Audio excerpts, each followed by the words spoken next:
ప్రజలు ఏమనుకుంటారో అన్న బిడియం కూడా లేకుండా తెలుగుదేశం పార్టీ కొన్ని నిర్ణయాల్ని చాలా గర్వంగా ప్రచారం చేసుకుంటుంది. ఆ క్రెడిట్ నారా లోకేష్ కు స్వయంగా తెలుగుదేశం పార్టీని ఆపాదిస్తోంది. కానీ తెలుగుదేశం పార్టీ తీసుకుంటున్న ఈ నిర్ణయాల మీద, ఈ చర్యల మీద పబ్లిక్ ఏ స్థాయిలో ఆగ్రహంగా ఉన్నారు, మరీ ముఖ్యంగా యూత్ ఏ స్థాయిలో రగిలిపోతున్నారు అని తెలుసుకోవడానికి ఇది ఒక ప్రత్యక్షమైన ఉదాహరణ.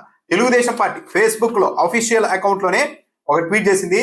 ఆ ట్వీట్ కింద మొత్తం దాదాపు 80% మంది నెటిజన్లు తెలుగుదేశం పార్టీ నిర్ణయం పైన, నారా లోకేష్ పైన తీవ్ర స్థాయిలో విరుచుకుపడుతూ ఉన్నారు. నిజానికి ఇదే పని జగన్మోహన్ రెడ్డి వైఎస్ఆర్సీపీలో చేసి ఉంటే 5 ఏళ్లు ప్రచారం చేసి ఉండేవారు. డాక్టర్ సుధాకర్, సుగాలి ప్రీతి ఇలా 3-4 అంశాలను తీసుకొని జగన్మోహన్ రెడ్డికి డైరెక్ట్ గా ఆపాదిస్తూ ప్రచారం చేశారు. ఒకవేళ వైఎస్ఆర్సీపీ ఇలాంటి పని చేసి ఉంటే ఆ అంశాల్లో దీన్ని కూడా జోడించి 5 ఏళ్ల పాటు యూత్ ను మొత్తం, నిరుద్యోగులు మొత్తం రెచ్చగొట్టి ఉండేవారు. తెలుగుదేశం పార్టీని అధికారికంగా తన సోషల్ మీడియా ఖాతాలో పెట్టింది. మాట నిలబెట్టుకున్న నిబద్ధత, కార్యకర్తను గెలిపించిన మంత్రి నారా లోకేష్ అంటే చాలా గర్వంగా ప్రచారం చేసుకుంటూ ఉన్నారు.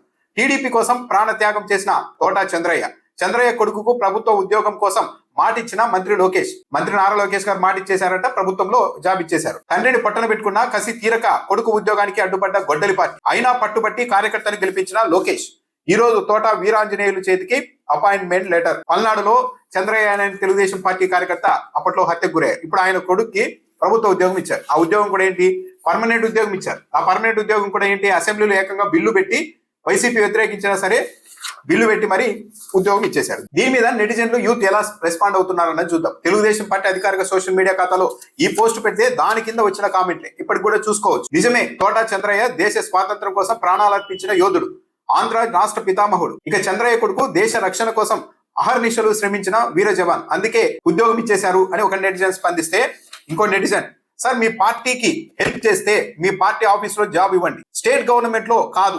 ప్రభుత్వం రాజకీయ కక్షలతో చనిపోయిన ప్రతి కుటుంబానికి ప్రభుత్వ ఉద్యోగం ఇస్తుందా? ఇది ప్రజాస్వామ్యమా, రాచరికమా? నిజానికి చెప్పాలంటే చంద్రబాబు నాయుడు గారు గతంలో అనేక సార్లు ముఖ్యమంత్రి అయ్యారు. కానీ అప్పటికంటే ఈసారి మాత్రం తెలుగుదేశం పార్టీ పబ్లిక్ గా ఎస్ ఇది ప్రజాస్వామ్యం కాదు, మా సొంత రాజ్యం, ఇది రాచరికమే అన్నట్టుగా కొన్ని నిర్ణయాలు అయితే తీసుకుంటున్నారు. ఒక నెటిజన్ ప్రశ్నించారు, నారా లోకేష్ గారు తన పార్టీ కార్యకర్తకు పర్మనెంట్ ప్రభుత్వ ఉద్యోగం ఇవ్వడాన్ని ఇది ప్రజాస్వామ్యమా లేక రాచరికమా అని ఒక నెటిజన్ ప్రశ్నిస్తూ ఉన్నారు. పార్టీ కార్యకర్తకు మీ పార్టీ ఆఫీస్ లో ఉద్యోగం ఇచ్చుకోండి. ఎంతో కష్టపడి పరీక్షలు రాస్తే గానీ, ఎన్నో ఇంటర్వ్యూలు బాధలతో ఎదుర్కొంటే గానీ రాని ఉద్యోగాన్ని పార్టీ కార్యకర్తలకి అప్పనంగా దోచిపెడతారా అని మరో నెటిజన్ ప్రశ్నిస్తున్నారు. పార్టీ కార్యకర్తలకి ప్రభుత్వ ఉద్యోగాలు ఇవ్వడం ఏంటి? అంతా అయితే మీ హెరిటేజ్లు ఇచ్చుకోండి. ఇది ప్రభుత్వమా లేక పార్టీ కార్యాలయమా? అర్హులైన ఎంతో మంది నిరుద్యోగుల్ని కాదని పార్టీ కార్యకర్తకు ఉద్యోగం ఇచ్చారని చెప్పుకోవడానికి సిగ్గులేదా? ఒక నెటిజన్. ఎందుకు మీ పార్టీ కార్యకర్తలందరికీ జాబులు ఇచ్చేస్తే చదువుకున్న మెరిట్ స్టూడెంట్ అడుక్కు తినాలా? ఏమిటి రాజ్యాంగం?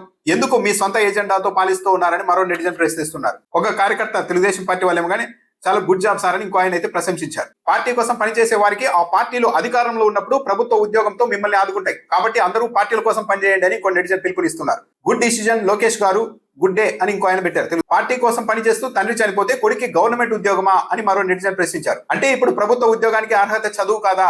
అంటే తెలుగుదేశం పార్టీ కార్యకర్తలు అయితే సరిపోతుందా అని ఇంకో నెటిజన్ ప్రశ్నిస్తున్నారు. గవర్నమెంట్ ఉద్యోగం ఎలా ఇస్తారు పార్టీ కోసం చేస్తే? అంతగా ప్రేమ ఎక్కువ అయితే మీ ఇంట్లోనో పార్టీలోనో ఉద్యోగం ఇచ్చుకో. అలా అయితే సైకిల్ తాత చాలా మందిని చంపించాడు, వాళ్ళందరికీ కూడా ఉద్యోగం ఇస్తే జాబులన్నీ వాళ్ళకే ఉంటాయి అని కొన్ని నెటిజన్లు స్పందిస్తున్నారు. కష్టపడే వాడికి దొరకని గవర్నమెంట్ ఉద్యోగం, రాజకీయ హత్యల ద్వారా ఉద్యోగాలు ఇవ్వడం ఏంటి? కూటమికి అలవాటుగా ఉంది ఇదే అని కొన్ని నెటిజన్స్ స్పందిస్తున్నారు.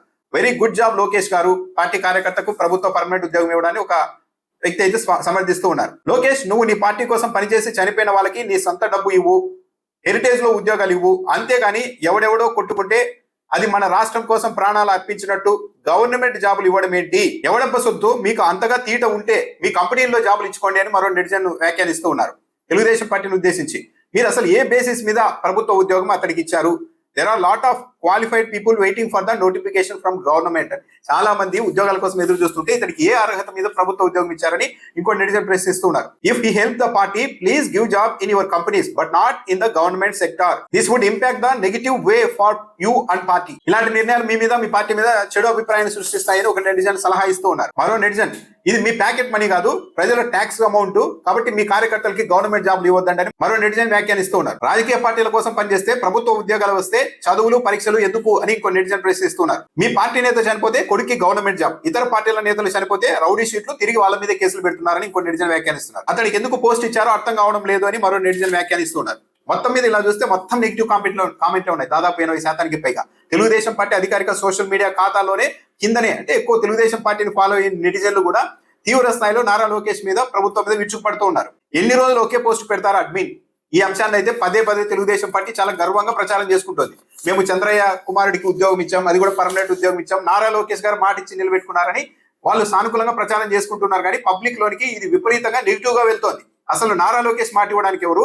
తెలుగుదేశం పార్టీ కార్యకర్త హత్యకు గురైతే అతనికి ప్రభుత్వ ఉద్యోగం ఇవ్వడం ఏంటి? హెరిటేజ్ కంపెనీలు ఇచ్చుకోవచ్చు, తెలుగుదేశం పార్టీ కేంద్ర కార్యాలయంలో జాబ్ ఇచ్చుకోవచ్చు, గవర్నమెంట్ జాబ్ ఇవ్వడానికి వీళ్ళంతా ఎవరు? ఇదేమన్నా రాచరికమా అన్న మేజర్ ప్రశ్న అయితే చాలా మంది నెటిజన్ల నుండి వస్తోంది. సార్, పార్టీ కోసం పనిచేస్తే జాబ్ వస్తుంది అనుకుంటే పిల్లల్ని స్కూళ్లకు పంపకుండా మీ పొలిటికల్ పార్టీల్లో జాయిన్ చేస్తే బెటర్ అని చెప్తున్నారు ఇంకో నెటిజన్. మీరు ఎవరు గవర్నమెంట్ జాబ్లు ఇవ్వడానికి? 6 ఏళ్ల నుంచి ప్రిపేర్ అవుతున్నాను గవర్నమెంట్ జాబ్ కి, అప్పనంగా ఇస్తున్నారు గవర్నమెంట్ జాబ్స్, ఎవడబ్బా సొత్తు ఇవ్వడానికి అని ఇంకో నెటిజన్ చాలా ఆగ్రహంగా ప్రశ్నిస్తూ ఉన్నారు. ఇవి తగ్గించుకుంటేనే మంచిది, పార్టీ కోసం ఉద్యోగాలు ఇస్తే ఇంకెవడు చదవడు, చస్తారు అంటూ మరో నెటిజన్ వ్యాఖ్యానించారు. నిజానికి ఇది తెలుగుదేశం పార్టీ దీన్ని ఇలా ప్రచారం చేసుకుంటుంది. కానీ ఇంకో పార్టీ, ఇంకో ప్రభుత్వం ఇది చేసి ఉంటే తెలుగుదేశం పార్టీ దీని మీద విపరీతంగా నెగిటివ్ క్యాంపెయిన్ చేసి ఉండేది. హెరిటేజ్ లాంటి పెద్ద సంస్థలు ఉన్నాయి చంద్రబాబు నాయుడు గారి కుటుంబంలో. తెలుగుదేశం పార్టీలో పెద్ద పెద్ద పారిశ్రామికవేత్తలు ఉన్నారు. చంద్రయ్య కుటుంబాన్ని ఆదుకోవాలనుకుంటే హెరిటేజ్ కంపెనీలు ఇవ్వచ్చు, సొంత కంపెనీలు ఇవ్వచ్చు, తెలుగుదేశం పార్టీ కార్యాలయంలో పెట్టుకోవచ్చు. అలా కాకుండా గవర్నమెంట్ జాబ్ ఇచ్చి, అది కూడా పర్మనెంట్ జాబ్ ఇచ్చి ఇంత గర్వంగా తెలుగుదేశం పార్టీ ప్రచారం చేసుకుంటుంది అంటే నిజంగా తెలుగుదేశం పార్టీ తాను తీసుకుంటున్న నిర్ణయాల ఇంపాక్ట్ ఎలా ఉంది అన్నది బేరే చేసుకోవడం లేదు. నారా లోకేష్ గారు, చంద్రబాబు నాయుడు గారు ఒక నిర్ణయం తీసుకున్నారంటే మొత్తం రాష్ట్రంలోని ప్రజలంతా కోట్లాది మంది చప్పట్లు కొడుతున్నారు, ఎవరు విమర్శించడం లేదు అని అనుకుంటూ ఉన్నారేమో. కానీ ఈ రాష్ట్రంలో, ఈ దేశంలో నిరుద్యోగుల పరిస్థితి ఏంటి అంటే, ఒలింపిక్స్ లో మెడల్స్ తెచ్చిన వాళ్ళకు కూడా ప్రభుత్వ ఉద్యోగం డైరెక్ట్ గా ఇస్తే యూత్ తట్టుకోలేకపోతున్నారు. వాళ్ళకి కోట్ల రూపాయలు ఇచ్చి ఆ ఉద్యోగం మీద మాకిస్తే మేము సర్వీస్ చేస్తాం కదా, వాళ్ళ ఆ ఉద్యోగాల్లో జాయిన్ గారు, ఏమి గారు, కోట్ల రూపాయలు ఆల్రెడీ వాళ్ళకు ఉంటాయి, ఒక ఉద్యోగాన్ని ఎందుకు వేస్ట్ చేస్తూ ఉన్నారు అని ప్రశ్నించే నేపథ్యం ఉన్నప్పుడు ఒక ఫ్యాక్షన్ హత్యలో ఒక కార్యకర్త చనిపోతే అతడి కుటుంబంలో అతని కొడుకు ఈ విధంగా బహిరంగంగా ప్రభుత్వ ఉద్యోగం ఇవ్వడము అంటే ఇది ఒక బరి తెగింపుగా మొత్తం యూత్ చూసే పరిస్థితి వచ్చింది. ఈ రాష్ట్రంలో కొన్ని వందల ఫ్యాక్షన్ హత్యలు జరిగాయి, కొన్ని వందల రాజకీయ హత్యలు జరిగాయి. కానీ ఏ కార్యకర్తకు ఇవ్వని ఉద్యోగము తెలుగుదేశం పార్టీ తన కార్యకర్తకు మాత్రమే ఎందుకు ఇస్తోంది అంటే, తెలుగుదేశం పార్టీ కార్యకర్తల్లో నారా లోకేష్ మీద, చంద్రబాబు నాయుడు గారి మీద గురి మరింత కుదరాలి అన్న ఉద్దేశంతో పర్మనెంట్ ప్రభుత్వ జాబులు ఇస్తూ ఉన్నారా? ఒక బీసీ కార్యకర్త కుమారుడికి ఉద్యోగం ఇస్తే తట్టుకోలేకపోతున్నారు అంటున్నారు. ఈ రాష్ట్రంలో అన్ని పార్టీల్లోనూ బీసీలు హత్యకు గురయ్యారు, ఓసీలు హత్యకు గురయ్యారు, ఎస్సీలు ఎస్టీలు కూడా హత్యకు గురయ్యారు. మరి వాళ్ళందరికీ కూడా ఇవ్వాలి కదా, ఆ లెక్కన కులకోణంలో అయితే ఇవ్వడం లేదు కదా. కానీ ఈ కొత్త తరం మాత్రం ప్రతిదీ నిశ్చితంగా పరిశీలిస్తోంది. ఒక రాజకీయ కార్యకర్త హత్యకు గురైతే అతని కుమారుడికి ప్రభుత్వ ఉద్యోగం ఇవ్వడాన్ని ఒక రాచరిక పోకడగానే చూస్తోంది ప్రజానీకం, యూత్.